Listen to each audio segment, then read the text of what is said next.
I come to y'all humble as I possibly can. I've seen a lot of movies in my life. I've reacted to a lot of stuff. Last week I saw Shotters for the first time. People said I was 20 years late, and I agree, I was 20 years late. There's a movie called City of God.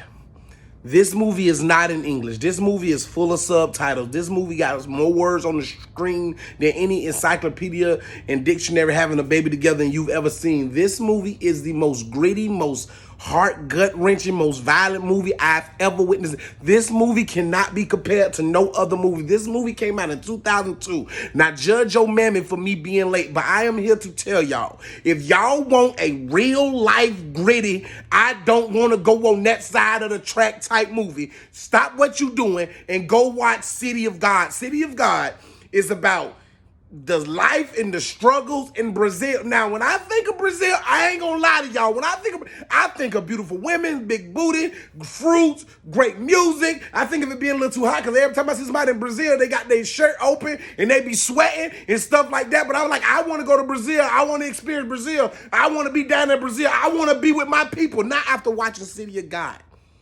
I'm scared to I'm looking at Brazil on the map, one eye like, hey, listen, I don't want to offend nobody down there in Brazil. I don't want to be out of pocket. I don't want to say the wrong thing. There's a character in this movie. Every movie always got one. There's a character in this movie, calls himself Lil Z. Understand me. I've never seen the child acting in this movie so good that I wouldn't. If his dad ever saw me at an elementary school, hey, Josh, you want to set up a play date with your son? I'm going to pray for you. Listen, every time Lil Z in this movie came on the screen, I threw holy oil at the screen. The devil is a liar.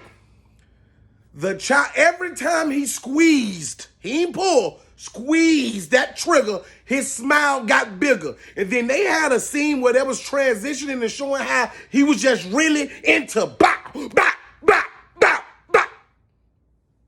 City of God reminds you that everything ain't what it seemed. Everything ain't peaches and cream. It's a lot of rotten coconut milk in the world too. Everything ain't just sweet. You can't just go into somebody's house and think you on vacation. You're going to leave there with permanent menstruation. I mean blood bleeding forever. There's gangs versus gangs. It's police corruption. It's violence. It's relationships. It's backstabbing. It's Cain versus Abel. It's who can I trust? Is it for the drugs? Is it for the money? Is it for the power? They pull up at Homeboy house one night, and when I tell you it was more people out there than all the Power Rangers combined, and one dude, he didn't want to give up his homeboy in the house. He was like, I'll get him for you, and he went and stabbed the leader. They put more holes in that boy than Hugh Hefner had running through the Playboy Mansion. It was so many gunshots in that scene. I started smelling the gun smoke off my TV.